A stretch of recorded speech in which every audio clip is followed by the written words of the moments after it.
This is the FlipNerd.com Expert Real Estate Investing Show, the show for real estate investors, whether you're a veteran or brand new. I'm your host, Mike Hambright, and each week I bring you a new expert guest that will share their knowledge and lessons with you. If you're excited about real estate investing, believe in personal responsibility, and taking control of your life and financial destiny, you're in the right place. This is episode number 343, and my guest for this episode is my pal, Brett Snodgrass. Wholesaling real estate is the foundation of all real estate investing. Your ability to buy houses or any sort of property in a way that allows you to mark them up and still quickly sell them for a profit is the key to your success. Today we talk about wholesaling, from what it is to clear up any misconceptions, the benefits of wholesaling, and then Brett drops some incredible knowledge on how to find deals. By the way, he did 27 wholesale deals last month alone. So he's going to share some great information on specifically how he found 20 of those 27 deals. And it's something that anybody listening to this right now can do. Now, whatever you do, find a comfortable seat, maybe get something to write on, a nice cool beverage, and listen up. Please help me welcome Brett Snodgrass to today's show. Brett, welcome to the show, my friend. Thanks, Mike. It's a pleasure, man. I watch your show. I listen to your podcast. I check out your site. You guys are doing some awesome stuff. Flip Nerd. Always love that title. I always think of, Revenge of the Nerds back in my era when I think of your show. Well, the real estate nerds are taking over, my friend. That's right. That's right. Thanks for having me. I know you're taking over. You're taking over Indianapolis, so I'm excited to hear about some of the stuff. Hey, before we kind of get into talking about wholesaling today, and sharing your experiences, why don't you tell us your background, like how you got started in real estate investing, and maybe even a little bit about how your business has evolved without kind of stealing the thunder from the rest of the show, I guess. Yeah, definitely. Always born and raised Indiana, small town Indiana boy. My dad was a basketball coach. If you ever seen that movie Hoosiers, that was like my family, My dad was a high school basketball coach. Basketball was like my life for, many, many years. And always had that kind of entrepreneurial spirit, and always loved to buy and sell things. I remember in junior high school, I would buy and sell candy at school, and that was like the thing, and I would just make like a dollar here and there, and it was pretty neat. I went to college, still kind of had the entrepreneurial spirit. My parents are both teachers. I came from a teaching background, so I actually got a degree in elementary education, but I taught for about 4 months after college, and I realized, man, this just isn't for me, this teaching thing. So I quit doing that. I moved home, in my mid-20s, and then life kind of threw me some curveballs. I was living kind of just a crazy lifestyle, just, living from paycheck to paycheck. Didn't know what I was going to do that weekend. That's all I was worried about. But I got a hold of, some books I started reading, and then I got this opportunity to work with a gentleman, and he was buying and selling large land parcels, and I got to work pretty much with him just off of commission, So I remember I was helping him. I was like a bird dog for him, and I was finding him these large land parcels, and I remember I was getting ready to do this land parcel, and I was getting ready to make $5,000, and I never had seen that type of money before. And it was awesome. It was like nerve-wracking. I was like, I've never had this much money in my bank account, $5,000. And we finally got that deal, and I had that money. And long story short, I started reading books like Rich Dad, Poor Dad, started reading, The Millionaire Next Door, started reading The Millionaire Real Estate Investor. And then I found this house online, and this was back in 2007, the end of 2007. I found this house for $9,000. And I'm like, who in the heck can buy a house for $9,000? And this was in Youngstown, Ohio. And I had that $5,000. My dad had $5,000. And I said, Dad, let's go buy this house for $9,000. And he's like, all right, let's do it. So I drove one way to Youngstown, Ohio. It was like 6 or 7 hours. I got to the house, and it was really like literally a $9,000 house. Like if you can imagine, it was in the inner city of Youngstown. Worth every penny, huh? Yeah, definitely. It was trash, but I cleaned up all the trash myself. And I'm sitting here putting trash in garbage bags and just cleaning it up. And then I didn't know what to do with it because we only had $10,000. So Right. after closing costs, we're like pretty much done. So we actually said, well, let's just try and sell it. So we marketed it and we sold the house for $15,000. We made $6,000 in that house. And I said, you know what, if I could do this with one, could I do it with 100 houses? And that's kind of where it all Right. started, my story. Yeah, that's awesome. That's awesome. And so what year was that? That was like 2008 or so? Yeah, this was like at the end of 2007. So the market was, Okay. it was Starting to turn. going Yeah. downhill. Yeah, Yeah. but the thing was, like, I didn't know any better. Like, I didn't know real estate from anything. So like people could call it, I was lucky, I was blessed. I got in at the right time. It was a different time back then, but Yeah. you know, that's what we did, and that was around the time frame it was. So everybody else was saying real estate's terrible, don't get in it. And I was like, man, this is awesome. I'm picking up like $9,000 houses. It's crazy. So Yeah. The people that say that, they don't understand that people have life issues 365 days a year in all markets, right? Death, divorce, inheritance, trouble, rentals. Like it doesn't matter where the market's at. The thing about with wholesaling is you're kind of a trader, right? Like you're always arbitraging a situation. It's almost a situation that you're dealing with, right? So it doesn't matter where the market's at. But people that say that, they're like, well, yeah, it's a bad time to buy at full price and then try to sell at full price. It's like, well, that's always a bad time. That's always a bad way to do right. it, right? Yeah, definitely, Yeah. Well, definitely. hey, Yeah. talk about wholesaling a little bit. Just, I mean, it's sometimes this is, again, this is episode number 343. We've done hundreds of episodes. And what I've really kind of realized lately is we don't talk about the basics enough. And I know there's so many people that are looking to get started or are have recently started, but they're trying to grow. And so I've really kind of had this epiphany lately that sometimes we're maybe at a too high of a level for folks. So, I mean, you did 25 deals last week, but a lot of people that listen to the show have never done a deal and they want to do a deal. But let's clear up some misconceptions of what wholesaling is. Like, what is it? How would you describe it? Yeah, definitely. It's funny because I just did a meetup and I just had that. Let's get back to the basics. This is our very first meetup, and it was for a lot of new wholesalers, and that's what the topic was, just getting back to the basics. And we just talked about this. Yeah. To me, a lot of people talk about wholesaling, and there's a few different ways to do it. Number one is, you go out, you find a great deal, whether it's wherever, I don't know, you find a good deal on the table, you get it under contract, and then instead of buying and selling the house, you actually sell the contract. You're not selling the house, you're selling the piece of paper that you have signed for, $5,000. So if you get a house under contract for $50,000, you sell this purchase agreement for $5,000 to another investor, and they buy it for 50, but they give you $5,000 for the paper. That's the typical way of assigning contracts. That's what we call an but the way assignment, we do right? it, yeah, that's an assignment. You can also do it where, you do the same thing. You get a property under contract, and then you actually do what they call a double closing, where, you go in, you close on the property, and then 15 minutes later, the other person closes on the property. Like it's simultaneously, you're closing on that particular property. So you actually take title and then you sell the property, but maybe you might use the other person, the end buyer's funds is what we call it. So that gets a little complicated, but that's kind of the same thing as assignment, but you actually buy and sell the property, but it's all at the same time. That's called the double closing. But then there's the other way, which go ahead. Most industries do it this way.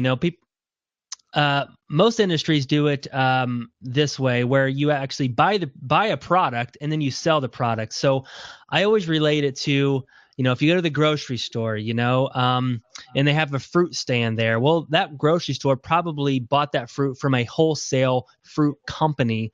Now they actually bought it and then they laid it out and then they sold it. And that's what we typically do here at Simple Wholesaling as our company. We actually take down the properties, we purchase the properties, and then we market them and then we sell them to an end buyer and end investor. People ask me, why do you do it that way? I believe it's cleaner. And if you have the resources to do it, a lot of people can't do that because they don't have the money or the resources. But if you do, I think it's a little bit cleaner and you don't have as many hiccups along the way and as much confusion that can happen, especially when you're doing, 20 deals a month. You're going to have, and you're assigning everything, you're going to have a lot of hiccups, a lot of confusion. But if you do it this way, it's just cleaner. You buy it, you sell it. No confusion, no assignment fees. Nobody knows what you're making. Just a little bit cleaner. So that's what we do. Yeah, and I love your analogy because honestly, I don't know if you know this, but before I got into real estate investing, almost 10 years ago, most of my background prior to that was in retail, like for large retailers. And so I always use retail.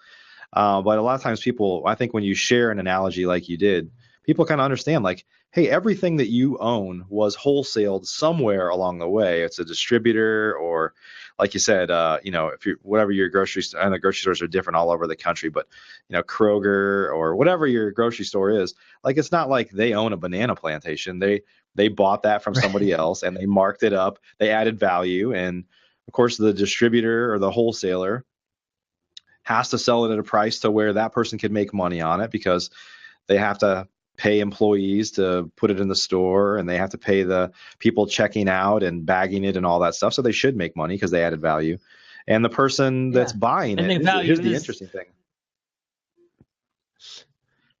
They say go ahead. the interesting part of that is that um, the end consumer knows that a farmer made money on it and a distributor made money on it. They don't think about these things.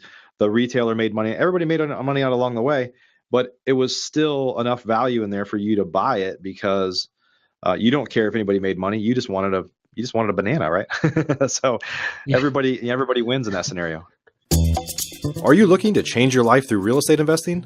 If you're interested in either getting started or taking your business to the next level, please check out FlipNerd's private program at theinvestormachine.com. This is the most robust real estate investor coaching, networking, and mastermind on the planet and designed for your success.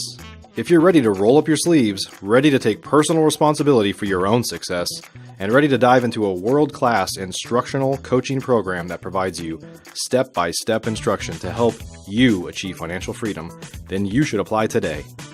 Spaces are limited and candidates are only considered after an application and interview process. Our 12-month investor program is unparalleled. Think you might be a fit? Learn more today at theinvestormachine.com.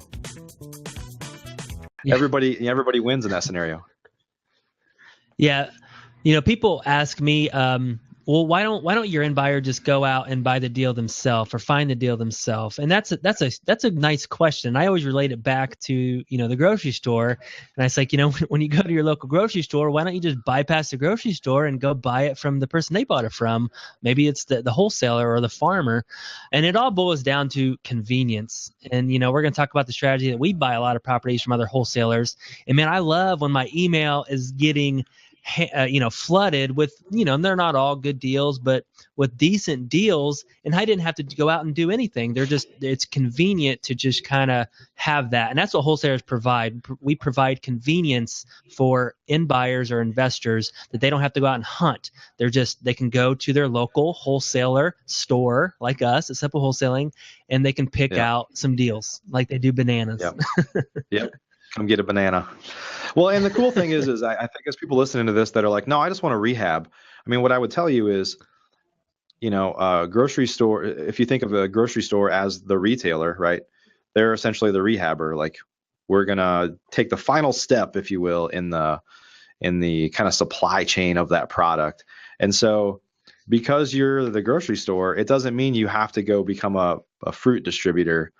So if you just want to rehab, I would say probably rehabbing is not an easy business for sure, but wholesaling is not an easy business when you're the one sourcing the deals. And I'm saying wholesalers have earned whatever they can get paid for that deal. So if you don't want to go sit at the kitchen table and spend a bunch of money on advertising with no guarantee of return and go meet with, 15 or 20 sellers to get one deal, then, you don't have to do that. You just buy from a wholesaler, right? And just say, hey, I know I'm paying more than that guy did, but at least I don't have to do any of that stuff, right?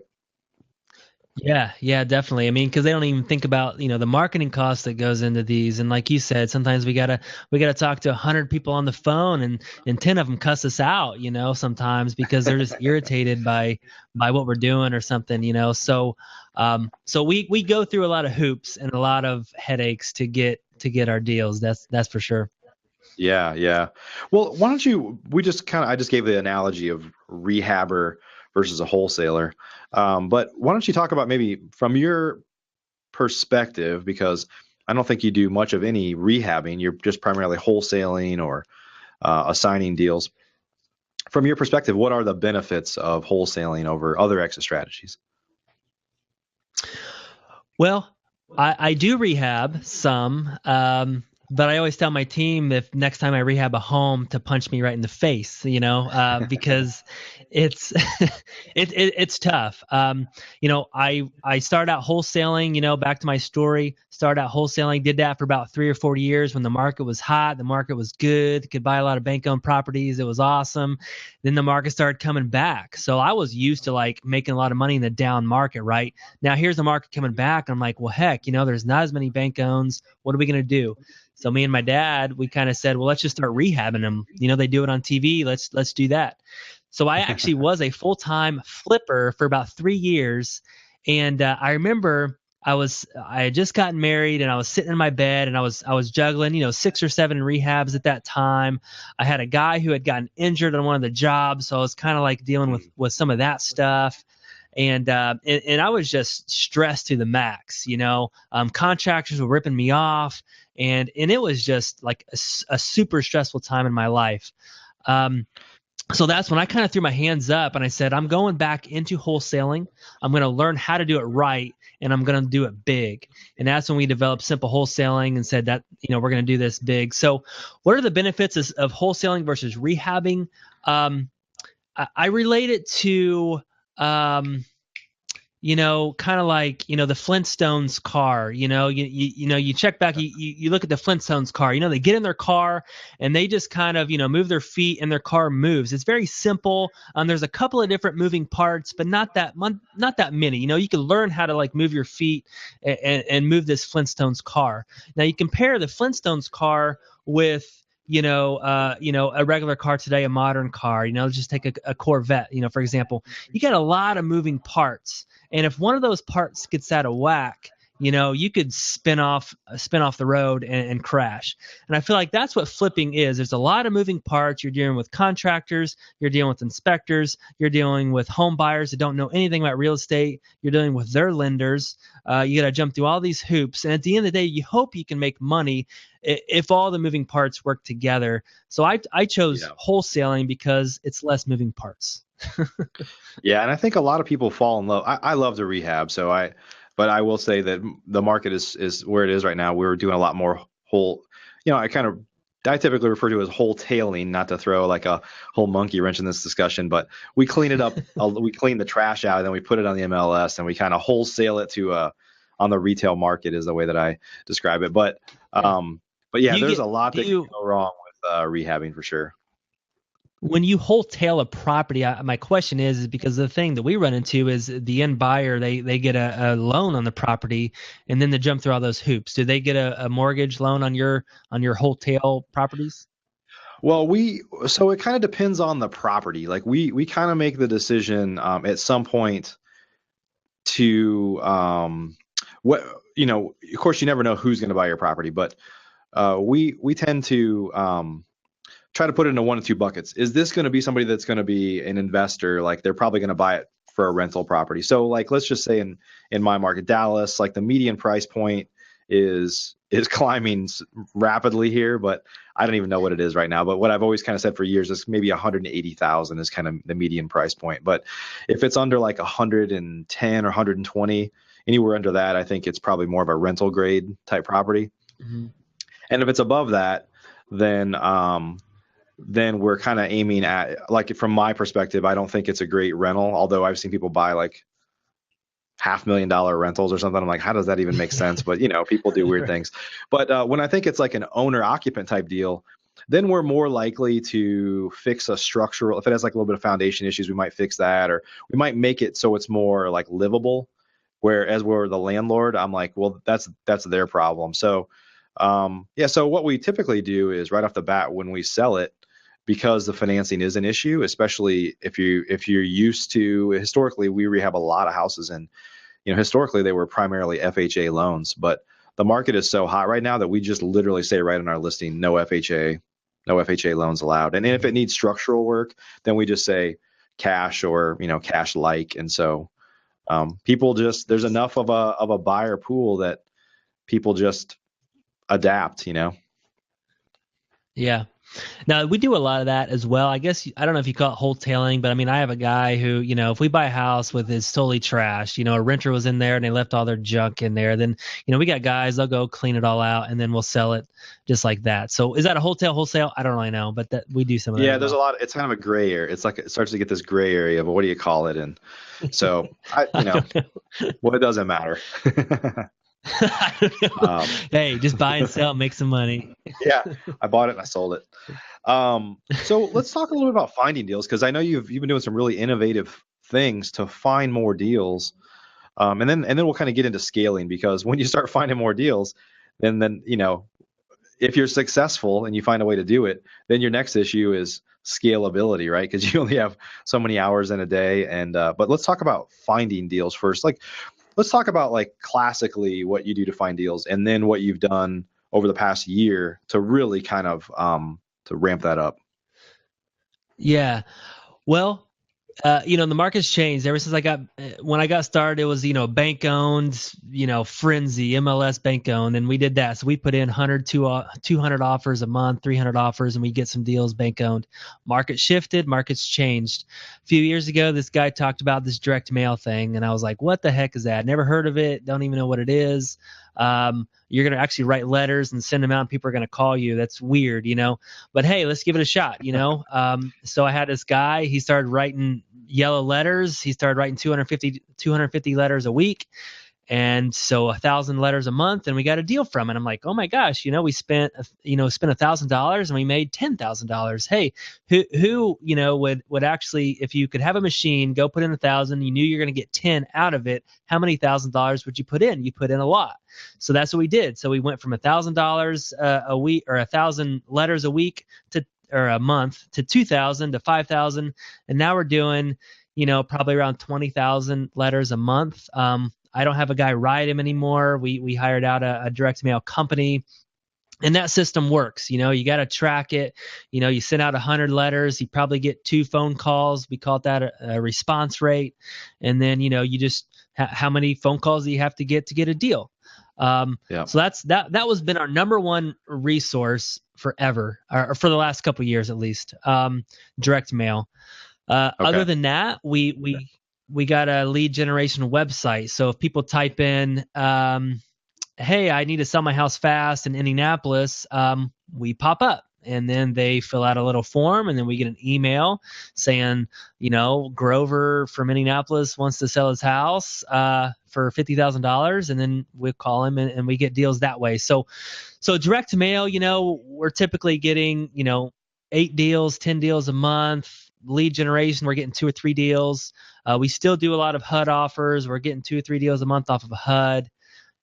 But lately, and also Facebook's another big one that we've been starting getting a lot of leads. We do Facebook ads, and that's been really, really good lately. Tell me about that, because lately, I don't know anybody that's really cracked the code on. So most people that I know that are using Facebook advertising now for seller leads are kind of retargeting, right? Somebody came to your website and they did or they didn't fill out a form, and then you're kind of following them around. But you're just going right after kind of what we'll refer to as just cold traffic on Facebook. So talk about that a little bit. I mean, I'm, I can't even plug in my computer, so I don't know much about the Facebook stuff. But all I know is the same company who does our lead generation website, they have Facebook targeting ads, and they come up with like 5 or 6 ads. In Facebook, you can target certain demographics. Do I know which ones they target? I really, really don't. I know they target Indianapolis, obviously, and I don't really know what else they target. But we got 17 leads this month off of Facebook. We do the retargeting, so maybe some of that's from that, but 17 leads in a month off of Facebook, and I think we spent, and they're pretty good leads. They're just like the lead generation website. So these people aren't just getting a letter and they're not interested. They're like, if they fill out a form, they're interested in selling their home, and that's what Facebook is. So, yeah. And the thing about Facebook retargeting, or the Facebook ads is instead of clicking on a link and taking them to our website, they can actually just fill out the form right on Facebook. So it says, we buy houses cash. They say, hey, I'm interested. Oh, name, email, house address, and then we get an email and we call them. So it's like right on Facebook. Because the more links people have to click, the more they get lost in the whole shuffle. Yeah, So yeah. Hey, so talk about what you're doing. I know you started to build out relationships with other wholesalers in Indy that are bringing you deals. By the way, if anybody's listening to yeah. this and you're in Indianapolis, this guy wants your deals, your wholesale deals. But tell us a little bit Yeah. about how that works. Yeah, definitely. So, I've always taken down other wholesalers' deals, but it's usually been very limited. It's been, 2 to 3 a month. There's a few wholesalers that are pretty good here in Indianapolis, that they actually put out pretty decent deals. But it was about 5 or 6 months ago. I talked to my team and I said, what if we got all the wholesalers here in Indianapolis, and we started getting on all their buyers lists, and we started building relationships with them. So instead of them looking at us like a wholesaler, they look at us like an end buyer, because we're going to take down and buy their deals. And Yep. what I found out was, I call them apple trees, because we always talk about low hanging fruit. We want to pick that low hanging, that deal that's easy, that's smooth, that low hanging fruit apple tree. And if we can get more apple trees in our business, like direct mail is an apple tree, we get deals from. Lead generation website is another apple tree, and then other wholesalers has become our top producing apple tree in our business. How do we build That's awesome. relationships with them? Again, we go out, we ask title companies, we ask other people who are the wholesalers here. We build a relationship with them, we talk to them. And then one thing is, we started having a meetup. So we have a meetup that's linked with our local CIREA. So we have our RIA group, which is a Real Estate Investors Association. They are promoting us. So our first meetup was last week, and we had 49 people there other than us. And a lot of these are new wholesalers. So they're out, they're trying to do this business, but they don't have a big buyers list. Well, we can be that buyers list. We're up there, we're Yeah. speaking, we become an authority. And a lot of wholesalers, I know when I first did this first deal back, when I did my first deal, we made $6,000. I split 3 with my dad. So I made 3, he made 3. And that was like awesome. Like, I've never seen, like, oh my gosh, I can make $3,000. That's crazy. That's how Yeah. other wholesalers think, which is how I thought. So they'll make $1,000, $2,000, but we have a great buyers list, so we know we can sell that deal for, there's still 6 left on it, 8 left on it. And then the other benefit is, there's no marketing costs. So like when we're doing direct mail, we're paying $2,000 to get that deal. Other wholesalers, it's zero. We pick up their deal because Right. they paid for all the marketing on that. So it's just a Yeah. strategy. And I tell you, man, last month we did 27, 20 of them came from other wholesalers. Wow, So that's like when incredible, it's man. getting super competitive, it's like everybody's doing direct mail, everybody's doing the same thing. It's like, well, how can we benefit from this? So instead of like going against other wholesalers, we partner with them and take down their deals. So Yeah, and my guess is with other wholesalers, one of the benefits that you add is kind of certainty to be able to close, right? And I know yeah, when I deal with other investors, now this depends on your situation. For those of you that are listening, if this is something you want to, if you wanted to explore, you need to truly be able to do what I'm about to say. But I have access to cash to where I could literally close on deals today. Like if the title work was done and somebody called me right now, I said that's a great deal, and they said, can you close in like 2 hours? I would say, send me the documents and tell me where to wire the money, and I can do it that fast. And so, for a lot of wholesalers that are new, especially, some of the challenges, they don't have that cash machine yet kind of coming in. And if you say, like, look, I'm a sure thing, and we can close as fast as your title company can move, that's a big value yeah. for a newer investor, right? Oh yeah, definitely. I mean, other wholesalers, we take down their deal in literally 24 hours if the title work's all done, and that's a benefit, because Yeah. that's a negotiation tactic. It's like they say, well, I'll take X amount of dollars if you can close, in 2 days, and then okay. And a lot of times other wholesalers that are assigning the contracts, what happens is they'll get a cash buyer for it, but then something will happen and that cash buyer will fall out. Well, all of a sudden they got 5 days left on their contract to sell this thing, and that's where we come in, and they'll take $1,000 over nothing, just to get rid of it. So. Yeah, that's awesome. So when you started to do that much volume, maybe kind of give some perspective, because I know you personally. I know we've talked about this in the past. So you did 27 deals last month, which is incredible. Incredible. But talk Yeah. about how that's grown, because you weren't always at that volume. It wasn't that long ago that you were at a much lower level. Just talk about, kind of give some perspective, I guess, on how far you've come volume wise. And then let's talk about scaling, like how you got there, because you couldn't do it all yourself. Yeah, definitely. So, yeah, it was just, last year we were doing great at this time last year, but we were literally doing 8 to 12 deals a month, and that's, when you talk to anybody and you say, hey, I'm doing 8 to 12 deals a month, that's like awesome. That's where people Yeah, want to get to. absolutely. Um, but we really, scaled this thing, and it's been awesome.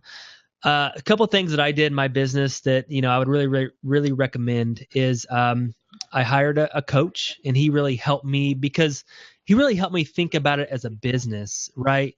Because Yeah, I mean, when you really look at wholesaling, you're building a business. You're really not investing.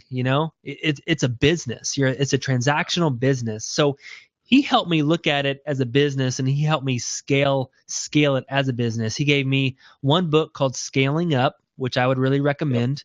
Um, and there's another book in it called Traction that I would also recommend. They're both very similar books, but I recommend the Scaling Up book is kind of like really in depth. If you're kind of like an engineer type of thinker, it's just really like, in the, I don't know, it's just really in depth and a lot of big words, And then there's a yeah, Traction book, and that's more the street language of scaling up.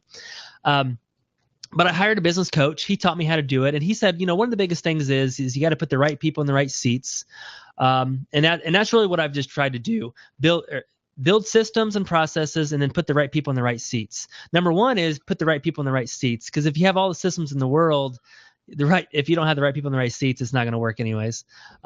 So when you're scaling, you gotta look and you gotta figure out who are the right people to put in the right seats. You got to get an acquisitions person. I was always a person talking to the sellers, and that's a hard one to let go, because that's like the lifeblood of your business, because absolutely. if they aren't any good, you're not going to get any deals. So putting a good salesperson in that role, is one thing. We also have a transaction coordinator. Now this person, he's the one going to all the closings. He's the one doing title company documents. He's signing all the paperwork. He does all that stuff. When you're doing that many closings, because if you're buying and selling 20 a month, that's 40 closings, buying Yep. and selling 20. So you got to have somebody who's on top of that detail sort of stuff. And then our last hire was a dispositions guy. And I was like, why do you need a dispositions guy? Dispositions, they're the ones selling to your buyers, right?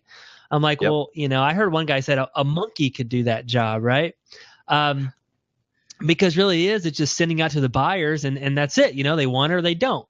But I realized, man, you know what? It is a relationship sort of thing. And what our dispositions guy has done, he has been able to take the stuff off of my plate, and he's been able to build relationships with our cash buyers. He gets to meet them. He gets to take them out to look at the properties. He gets to meet them for breakfast, and he's really honing in on building that relationship. And what I've learned is if people like you, they want to do business with you.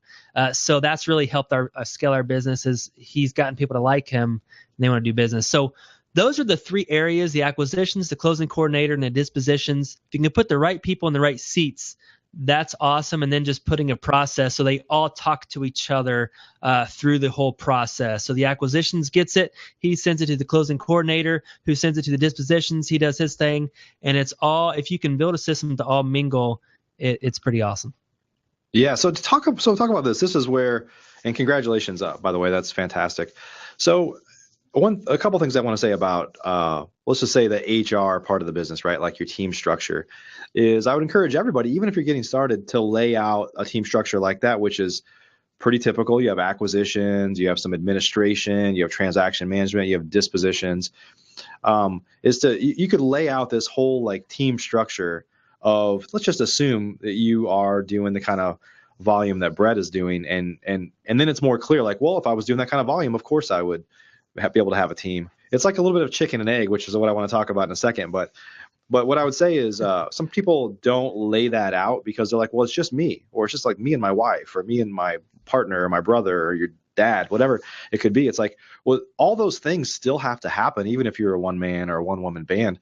Maybe your name is on all those boxes right now, but it won't be eventually, right? And so maybe you could talk for just a minute or two here as we kind of wrap up the show on how you go from a one man band, because it's easy to see, well, what you have now, right? And we kind of understand the one man band because that's how a lot of people are, but kind of the vision or the process of getting from one to the other, because it's chicken and egg, right? I want to hire somebody, but I don't want to lose that money. I don't have time to train them. Like, there's all those things. Maybe you could just give a couple of quick tips for how to make that transition from small to a bigger organization. Yeah, definitely. Yeah, I really recommend, Mike, is to kind of draw it out with the bubbles, even put your name in those bubbles. And then the first thing, what I did was I was like, man, what's the one thing that I just hate? I hate doing in my business. I don't even want to do it at all. And it always boiled down to, talking to people on the phone. I was like, man, I don't like answering these phone calls that these people, that the direct mail people call in. I don't like doing any of that. So that's the first thing I want to hire out. And because I didn't like it, I wasn't good at it. So what if I found somebody who was actually kind of enjoyed it and liked sales? And that was the first thing that I did. So recommend drawing it out, and then just maybe fill in that first bubble. What's the one thing you don't like? And then the other thing is that when you're thinking about doing this, is what I had to think about is because I used to do everything. I used to clean out my own houses. Like, I remember shoveling out trash and put them in trash, like that first deal. I was doing that, right? And then I look back and like, why in the heck would I do that? Because I probably could have paid somebody $10 an hour, and they would absolutely love to get $10 an hour for doing that particular job, when my time might have been worth $20 an hour or $100 an hour. Why would I spend time doing a $10 an hour job when I could pay that out and I can spend more time doing a $100 an hour job? And that's where absolutely. I have gotten to. So you got to think about, okay, acquisitions. What could I pay somebody to take this role? Somebody who's really, really good. Don't always go cheap. I've realized that. Don't always go cheap. But find, what do I have to pay somebody who's good to take over this role? And does it make sense for you to pay them? Because the thing is if you're doing 2 deals right now a month, and you hired somebody in that role, and now you're doing 4, you're doing double the money, and the money you're paying them probably is going to be worth it to do those extra deals. So that's the type of mindset I really want your listeners to think about. Yeah, absolutely. Well, hey, thanks for sharing all that today. So before we go here, how do folks, you've got a podcast as well, and you've got a lot of stuff going on. I know you add a lot of great value on your website. If folks want to learn more about you, where do they go?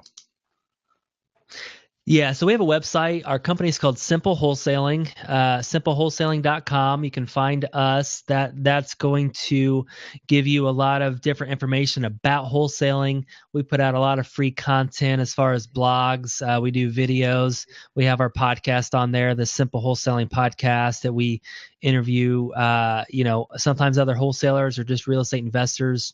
Just the same thing about kind of growing their business. And it's also a faith-based show that we talk a lot about. So just check us out. SimpleWholesaling.com is the best place. And feel free to answer any questions that you guys have. We'll add some links down below the video here for those that want to learn more. Well, Brett, definitely appreciate your time with us today, and appreciate everybody for listening in for, again, episode number 343. So for those of you that are keeping up with us. Man, how long? Yeah. How long you been doing this? That's crazy. A long time. It's like 3 or 4 years. I just, when I look at the date every once in a while, I'm like, oh my God, where did the time go? So we just kind of, I guess we've been doing this for about 3 years. Wow. For those that have been That's following awesome. for a while, they know that the first year and a half we were doing 3 episodes a week, and for the last year and a half or so we've been doing 1 episode a week. So that allowed to get a lot of volume, but it also helped me get a bunch of the gray hairs that I have now. So. Yeah, that's funny. Yeah. That's awesome. But awesome, everybody. Thanks for joining us, Brett. Great to see you, my friend. You too, Mike. Thanks so much for having me. I wish you all the success at Flip Nerd, and I love hearing you guys. You too, man. Everybody have a great day. Thanks. All right. Brett, so hey, let's everybody that's listening in right now, let me make a little note. Now that we're doing this live, I have to write down times and all that stuff. So for those of you that are joining us live, it looks like we've got a few different some questions coming in, and I've got a couple questions myself. So we've got a question here from Todd Hutchinson. Todd's been on the show before. So, hey, his question is, do you put your website on your direct mail? So there's a lot of people that I could argue it either way, right? Like I want them to take response from my direct mail, but this day and age, there's people that see something in the mail. I was going to grab a postcard. I've got a bunch of them on my other table here that see that postcard come in. And if they're considering it, sometimes they go right to Google and they like look you up to see like, who is this? Can I trust this or whatever? But so it's a question of whether people go out of their way to tell the person, here's how you find us online, or whether you don't want to muddy it up with anything other than a phone number to contact me. But what's your take on that? Yeah, I mean, we mix it up. My preference right now is to kind of be the the handwritten font or handwritten envelope, and to be the guy down the streets trying to buy your house. And we don't put our company on those so you particular don't do any branding. pieces. You're kind of a generic look, yeah. Okay. That's what I prefer to do, but we mix it up. So sometimes we will, send that letter out that's more of a generic guy next door piece of mail, but then the next one will be more of a branding and put our website on there and things like that so people can find us. So I mix it up. Yep. Cool. So one thing for folks that are listening, that I want to share is maybe get your thoughts on this. Obviously, Brett, is a lot of times people, as you're getting started in real estate, they start getting balled up when I say stuff like, well, you should test different direct mail pieces. Like that just sounds like, oh my God, how am I going to do that? Which now it's easier than ever. It's like $2 a month if you're using, like we use CallRail. I don't use CallRail. Yeah, we use CallRail. Yeah. So you can set up, a $30 a month account. It comes with 10 phone numbers. And so we literally just have a different phone number. And if you need more, they're like $2 a month. So we just let a phone number dictate, this is the simple postcard. This is the complex postcard, whatever. So right when those leads come in, based on the phone, they all come into the same place, but that's how you tag it. I mean, is that what you do to test different mail pieces? Yeah, I mean, we don't have a big, huge system. We have a spreadsheet set up with our CallRail. So, but yeah, I mean, we used to use Google Voice all the time, and a lot of people use Google Voice, and that's great. But what we were running into is we couldn't test what was actually working, and I tried to be super creative on some mail pieces, like, we tried to insult people, like stuff that I wouldn't recommend doing, just try to get the phone to ring. And I looked, and that's when we were using Google Voice. But now, like, we can really, really test it. So send out like 5,000 letters to using one postcard, and then send out a yellow letter, handwritten type of postcard to that same list, and see how many calls you get versus one or the other.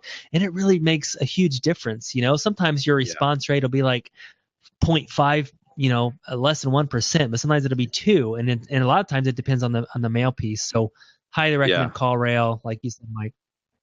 Yeah. Well, and I'll add a link for those that aren't familiar with CallRail down below, but it's just callrail.com. But I'll add a link. So any other, while we're talking about direct mail, any other kind of strategies you use for direct mail that you want to share with people? If you're in Indianapolis, you can't listen to this. Plug your ears. But if you're anywhere else.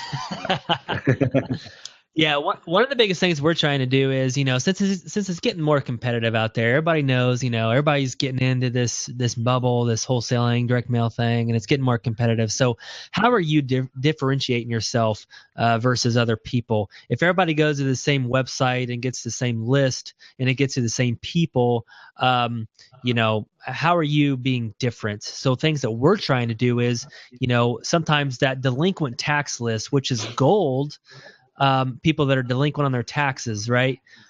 How do you get a hold of that list? Sometimes it's difficult to get off of a website. So we've been actually going straight to the counties and putting in some manual labor, which sometimes is not hard. It's just asking the right person the right question and getting these delinquent tax lists that probably other people aren't spending the time getting. They're just getting off the websites. Right.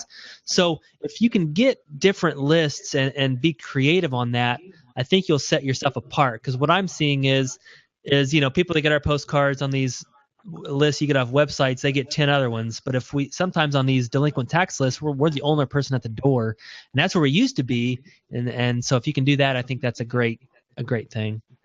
Yeah, there's a general kind of rule of thumb that the harder it is to get the list, the less competition you're going to have, because most investors aren't willing to do the hard work. They just want to, I just buy this list. This list is on sale, which means everybody's buying it, right? and and you're gonna get a lot more competition that way. So yeah, awesome. Yeah. So I've heard like delinquent tax lists are good. We're even looking into arrest records. People that have gotten arrested, things like that. We're looking into if we can get lists like that.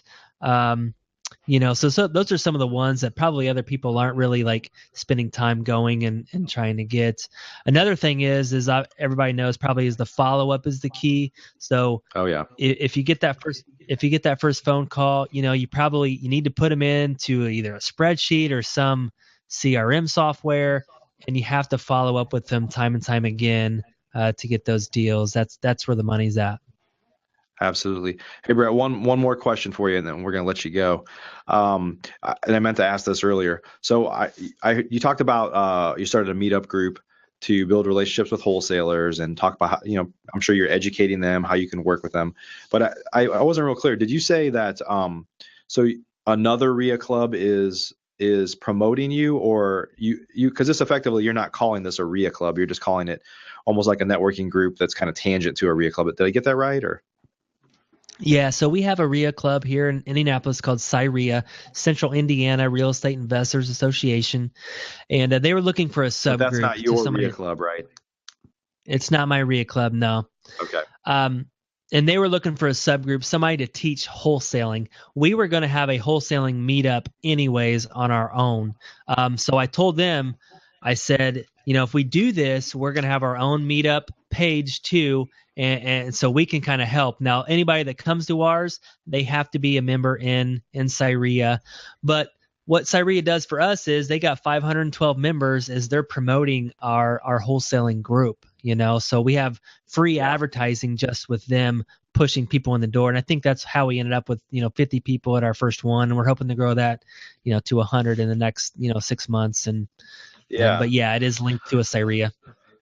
That's cool. And I guess, there's so many like Facebook groups and stuff like that now that if somebody kind of heard you talk about, that's why I wanted to clarify, because people are like, do I have to start a RIA club to do something like that? It's like, no, you could start a Facebook group. You could talk to your RIA club and say, hey, can I teach something? Right. I mean, so in my experience, most RIA clubs they love that stuff because the burden is on them to create content usually, or meetings. So probably the one place you'll have a fallback is if the person that runs the RIA club has started the RIA club for that same purpose, like to find wholesale deals, for example.